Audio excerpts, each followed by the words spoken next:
Well, a groundbreaking new study by the University of the Free State has found that menstrual products used by millions of South African women actually contain hormone-disrupting chemicals, even those marketed as organic or free from harmful chemicals. Now, the research published in Science of the Total Environment actually revealed that every sanitary pad and panty liner tested contained at least 2 endocrine-disrupting chemicals, including pH phthalate and biphenol, as well as parabens, substances that are linked to hormonal imbalances, reproductive toxicity, and even cancer. Now, the findings are raising urgent concern about product safety, transparency, as well as long-term health risks for women. And for more on this, let's now welcome Professor Deon Visser, who's the head of the Department of Chemistry at the University of the Free State. He is actually behind the study, as well as Team Free Sanitary Pads founder Nokuzola Ndwandwe. Professor Visser will be joining us in a moment. Let's start with you, Nokuzola. Nokuzola, thank you so much for your time. So talk to us about what was your reaction to these news as someone who is heavily involved in pad production industry, that out of 16 brands that were tested, every single pad and liner actually contained at least 2 of the target chemicals. And have you, in your own company, considered these potential risks during production? A very good afternoon to you. Thank you so much for having me on the show. Fortunately, this is not something new. This is something that has been off awareness. We've been educating young girls and women across South Africa about the type of menstrual products that they use, that the products should be of products. Well, not sometimes, but all of the times, the menstrual products do not, the menstrual products are not marketed in a sense that it actually is transparent and it involves the contents that are inside the menstrual products. And so I've been educating young girls and women on the fact that some of these multinational products are actually not of a high hygiene standard or a high health standard, in the sense that they use synthetic fiber to actually manufacture and produce the products, of which it's dangerous because the products can actually, in essence, cause cervical cancer, endometriosis, and other menstrual health-related illnesses like PCOCs, as well as infertility. That's great information there, Nokuzola. Thank you so much for that. I understand Professor Visser is here with us now. Professor Visser, it's such a pleasure. Thank you so much for your time. So let's briefly get an overview of your findings from the study. Where are these toxins actually emanating from, and why have they not been detected for so long? Good afternoon. Good afternoon. Good afternoon to your viewers as well, and your other guest. Nice to meet you, Nokuzola. You know what? They've been around. Everybody knows about it. It's not something new. We've started. My 2 colleagues and I started. We actually. Let me just give a little bit of background. We were in a. We were having tea. And that morning there was a show on radio that mentioned about young women not being able to go to school because they are menstruating, they don't have access. And that's where our research started. So this study is only part of that. When we started to do our literature review, we saw that many other countries have already shown that these chemicals, although they are in very low concentrations in there, they still are in these products. So the goal of our study wasn't to name and shame anybody. The goal was to get a conversation, and I'm so glad that we are getting this conversation started, because what we've done is we've tested the outer layer of several, 23 different menstrual products, and just the outer layer that would touch the body. And they all contained, all of them contained at least 2 endocrine disrupting chemicals. Now, they are in small quantities, but you need to realize that the average woman would menstruate about 450 times.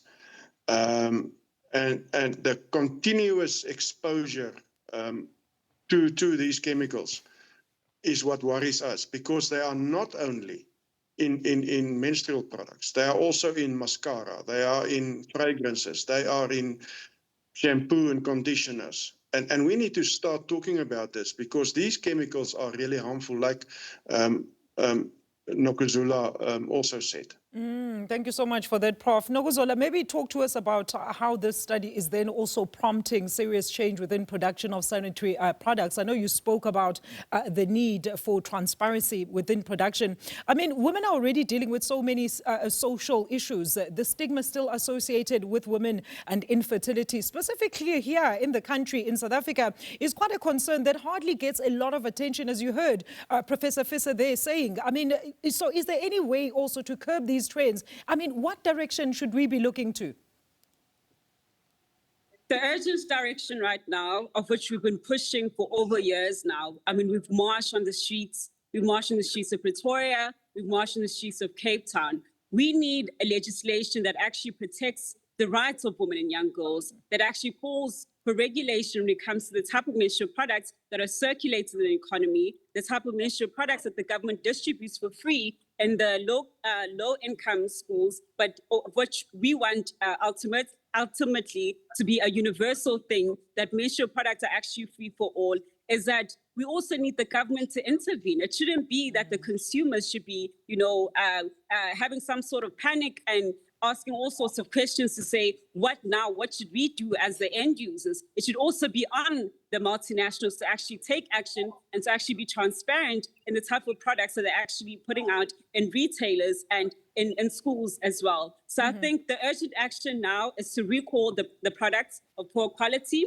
and actually produce or promote the organic products at actually reasonable prices, but more or less make them free. The government should actually be subsidizing organic materials and organic products when it comes to menstrual health and hygiene management. We also need the SAPRA to come in to get involved in terms of regulating the health and safety of the menstrual products, because I know SABC mostly does the absorbency and the external factors, of which the external factors, even though they do have some form of impact on, the menstruating woman, however, it's the chemical that's actually involved in the menstrual product and has an overall long-term effect on the woman's health. Great information there, Nokuzola. Prof, I mean, maybe just indulge us. Is this solely then pertaining to sanitary pads, or it also includes other additional products like your tampons and other products that use similar material? Because we understand you're saying you were testing the outer material of the panty liners as well as the sanitary towel. And also speak to us about what the actual impact of these toxins are on females, as we unfortunately have to utilize these products for most of our adult life. You spoke about 450 times in a lifetime. I mean, we've also seen quite a global concern on the decreasing birth rates. Never could we have suspected that it's actually due to our sanitary products.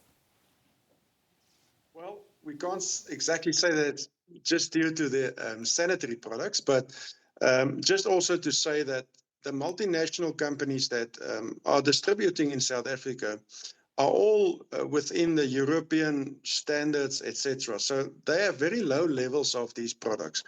But the point is, they should not be in there. And I also want to say that the word organic is a strange thing. It's also the same word that people use for supplements when they talk about natural.